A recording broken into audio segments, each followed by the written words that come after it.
Hello বন্ধুরা, very very good morning. আজকে চলে এলাম একদম সাধারণ তিনজনের মতো একটু পটল দিয়ে, একটু আলু দিয়ে, চিংড়ি মাছ দিয়ে একটা তরকারি। চিংড়ি মাছগুলো আজকে আমার কর্তাবাবু অনেক দিন বাদে একটু বাজার থেকে কি বড় বড় চিংড়ি পেয়েছে, কটা নিয়ে এসছে। আমার আজকে আর শরীর ভালো নেই, তো ওই জন্য আর ইচ্ছেও করে না, মনটাও ভালো নেই, কিছু অত খেতে টেতেও ইচ্ছে করে না। কিন্তু কর্তা আর ছেলে, তাদের কি না খাইয়ে রাখবো বলো? ওই জন্যে একটু চিংড়ি মাছ দিয়ে আলু পটল ভাবলাম করে দিই। পটলগুলো বেশ সুন্দর কেটে নিয়েছিলাম, লবণ আর হলদি রানীকে ছড়িয়ে একটু গরম তেলে আমি পটলটা ভাজতে দিয়েছি। সুন্দর আমার পটল নেড়ে চেড়ে এবারে আমি যতটুকু আমার দরকার ভাজা হওয়ার মতো আমি সেইটুকু ভাজতে দিয়েছি।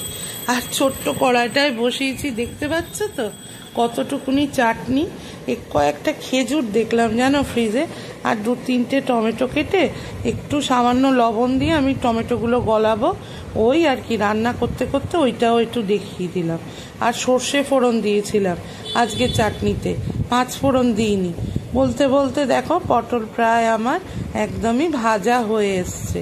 দেখে বুঝতে পারছো আমার এর থেকে বেশি খুব একটা কড়া কড়া ভাজার দরকার নেই। তো আমি এবারে আস্তে আস্তে পটলগুলোকে একদম তুলে নেব। পাশে আবার আমার চাটনি রানীকেও একটু নাড়িয়ে চাড়িয়ে সুন্দর করে আমি তুলে করে দিলাম, একটু নাড়িয়ে দিলাম। এরপর তো তাকে ঢাকা চাপা দেবো, আর এদিকে আমার পটল মহারাজকে একটা একটা করে তুলে নিচ্ছি। এরপর যাব রান্নার মেন প্রসেসে। চিংড়ি মাছ দিয়ে পটল আলুর তরকারি, মানে পটল আলু দিয়ে সুন্দর করে যে এই রান্নাটা সবাই কিন্তু মোটামুটি বাড়িতে জানে, পটল চিংড়ি যাকে আমরা বলি। মোটামুটি সাদা জিরে আর 2টি তেজপাতা, খুব একটা জুত করে যে আমি রান্না করছি সুন্দর করে যেরকম মশলাপাতি দিয়ে করি তা নয়, ওই আর কি চলতে হয়, চলতে হবে। জীবনটা তো আর থেমে থাকে না, যে যাওয়ার সে তো চলেই গেলেন, আমাকে পুরো অনাথ করে দিয়ে আমাকে তো জীবনে বাঁচতে হবে। ছেলে রয়েছে, মেয়েরা রয়েছে, নাতি নাতনি, তারপর আমার কর্তামশাই, তাদের নিয়ে তো চলতে হবে, দুবেলা দুটো খেতেও হবে বলো। যা করব তাই তোমাদের সঙ্গে শেয়ার করব। সামান্য দেখো চিংড়ি মাছগুলো কত বড় বড়। এবারে ওই চিংড়ি মাছের মধ্যেই না আমি একটু নুন আর হলদি রানীকে দিয়ে একটু ভাজি ভাজি করে নেব, তার জন্য তেলের মধ্যে ডাইরেক্ট দিলাম। বেশি খুব একটা তোড় জোর একেবারে জুত করে রান্না করছি তা কিন্তু নয়, যেরকম আমি ঘরে টুকটাক করি। আর আজ শরীরটা অত ভালো নেই, তো জ্বরটা কমেছে, হাত পায়ের ব্যথা কমে না জানো। তো যাই হোক ওষুধ খাচ্ছি। আর অশোক ঘোষকে দেখাই তো, ওনার ওপর বিশাল আস্থা গো। আমাদের মতো মানুষরা বেঁচেই আছে, ওই মানুষটি আমার জীবনে আরেকটি ভগবান, যে ওনাকে ঈশ্বরের জায়গায় রাখা যেতে পারে। এত ভালো মানুষ, না কেউ দেখালে তোমরা হয়তো বিশ্বাস করবে না। তো যাই হোক 2টি পটলগুলো চিংড়ি মাছগুলো দেওয়ার পর টমেটো দিয়েছিলাম। এইবারে কিন্তু আমি কটা অল্প অল্প কেটে রেখেছিলাম মাঝারি সাইজের আলু ডুমো ডুমো করে, এবার আমি সেটাও দিয়ে দিলাম। এরপর আমি নাড়িয়ে চাড়িয়ে একটু ঢাকা চাপা দেব। এই তরকারিটার থেকেই কিন্তু এখন বেশ কিছুটা জল বেরাবে, তাতেই আমি আলুটা কিছুটা ভাপিয়ে নেওয়ার চেষ্টা করব। যা বলা তাই কাজ, এবারে আমি সেই দিকেই এগাচ্ছি, সুন্দর করে করছি। তোমরা কে কীরমভাবে পটল চিংড়ি করো গো, আরও সুন্দর হয় বলো? আমারটাও তো আজকে ভালো হবে কিনা জানি না, তবে আমার ছেলে টেস্ট করে বলল দারুণ হয়েছে। যাই হোক, ও তো আমার সব রান্নাই ভালো খায়, এইসব বলে আর লাভ নেই। এই ঢাকা চাপা খুলে একটুখানি বললাম না ঢাকা চাপা দেব, এই ঢাকা চাপা খুলে দেখলাম আলু কিন্তু 65%-এর ওপর সিদ্ধ হয়ে গেছে। যাই হোক আরেকবার নাড়াবো চাড়াবো, তারপরে আমি সামান্য একটু গরম জল লাস্টে লাগলে অ্যাড করব। এইবারে কিছু মশলায় যাব। আর আমার এই যে সাধারণ চাটনি, তিনি তো একেবারে টকবক টকবক করে ফুটছেন।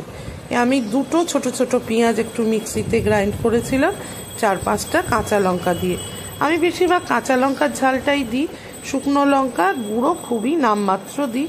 কাশ্মীরি গুঁড়ো লঙ্কা ইউজ করি ভাই, রঙটা খুব সুন্দর আসে বলে। যাই হোক একটু পেঁয়াজ বাটা দিলাম, আর 2 চামচের মতো আদা রসুনের পেস্ট যেটা আমি করে রাখি সেটাও আমি অ্যাড করলাম। করার পর আমি সুন্দর করে এবারে গুঁড়ো মশলা যেগুলো বেসিক, ধরো জিরে গুঁড়ো, দুধ 1 চামচ আর ধনে গুঁড়ো 1 চামচ ভরা ভরা একটু দিয়েছিলাম। চামচটা খুব একটা ছোট না, তোমরা ছোট মানে যেরম যার রান্নার আয়তন সেই অনুযায়ী তো মশলা, এইটা আন্দাজের ওপর। এইবারে আমি এই তরকারিটাকে সুন্দর করে একেবারে একদম সুন্দর করে কষাবো। জানো, এই আজকে কথা বলতে বলতে তাই ভাবছি, আজকে প্রায় 10 দিন হয়ে গেল বাবু চলে গেল। 5 তারিখ থেকে আজকে বেশ মহালয়া চলে এলো, মা চলে আসছে, কাল মহালয়া। জানো, এমন একটা দিন কালকে। আগে তো আমার কর্তামশাইয়ের মানে আমার শ্বশুর শাশুড়ি গত হয়েছিলেন প্রায় 20 বছর। কর্তামশাই প্রত্যেক বছর যেতেন, বা আমার নিজের পুকুর আছে সেখানে উনি তর্পণ করতেন। আমি দূর থেকে দেখতাম, আমি তো জানি না। এই বছর আমার কর্তামশাই বললো, জয়া তোমার তো ভাই বোন নাই, তোমারে কিন্তু এবছর তর্পণ করতে হবে। আমি তো কত অবাক লাগে, এইগুলো তো আর আমার অনুভূতি ছিল না। যাক, গিয়ে দেবো। আমার বাবু যদি ভালো থাকে, যেখানেই যাক যেন আমার বাবা ভালো থাকে, যা চেয়েছেন উনি তাই যেন পায়। একটুখানি কথা বলতে বলতে না একটু কাশ্মীরি গুঁড়ো লঙ্কা দিলাম। যাক, ওইসব কথা আর বারবার বলবো না, তোমাদেরও হয়তো শুনতে ভালো লাগে না, শুধু মাথায় চলে আসে। আর যে কটা পটল ভেজে রেখেছিলাম, এইবারে আমি পটলটাকে দিয়ে দিলাম। এইবারে সুন্দর করে একটু পাশে অল্প একটু উষ্ণ জল করে রেখেছিলাম, অল্প একটু জল দিয়ে, তরকারিটা আমি ঝোল ঝোল করবো না, মাখা মাখা করব। তাই অল্প একটু জল দিয়ে আমি আরেকবার ঢাকা চাপা দেব। এটাই আমি এইভাবেই রান্না করছি। প্রায় এই ঢাকা চাপা দিয়ে দিলাম। এবারে আমার তরকারি একটু বাদেই হয়ে যাবে। আমার চাটনি কিন্তু একদম রেডি ভাই। সে যা টক বাগাচ্ছে, বাপ রে বাপ, তার কি রাগ যে এতক্ষণ ধরে আমাকে বসিয়ে রেখেছিস কেন। আসলে আমি একটু ওই পানসেন্টি ভাবটা কাটাবার চেষ্টা করছিলাম। এইবারে একটা পাত্রে ঢেলে নিলাম। এই চাটনিটা মাঝে মধ্যে দেখলাম আজকে একটু টমেটো আছে, করে দিই। একটু পাতের শেষে চাটনি ভালোই লাগে। একদম আমার আলু সিদ্ধ হয়ে গেছে। আমার জলটা একটুখানি করার জন্য আমি সামান্য একটু আটার গুঁড়ি দিয়েছিলাম। এইবারে দিলাম ওই গুঁড়ো গরম মশলা, মানে ওই আটার গুঁড়ো গরম মশলাটা দিয়ে নাড়িয়ে চাড়িয়ে লাস্টে সামান্য একটু ঘি দিয়ে এবারে আমি পরিবেশন করে দেব। পটল চিংড়ি খেতে অসাধারণ হয়েছে। এই রান্নাটায় চাইলে তোমরা 2-4 দানা চিনি ফেলতে পারো, যেমন ভাই আমি ফেলেছি। তোমাদের যদি না ইচ্ছা করে তোমরা স্কিপ করে যেতে পারো, অবশ্যই স্কিপ করতে পারো। শরীর আগে, তারপর খাওয়া দাওয়া। কিন্তু মাঝে মধ্যে মনে হয় না একটু রসিয়ে খাই, তখন অনেক সময় অনেক কিছু ভুল কাজও আমরা করে ফেলি। যাই হোক, এবারে আমার রান্না পুরো রেডি। এইবারে আমি পরিবেশন করে দিলাম। এইবারে আসল কথা বলি, যদি ভালো লাগে, আর যদি আমার এইগুলো ভালো লাগে রান্নাগুলো, প্লিজ রোজকার জয়শ্রীর পাশে থেকো।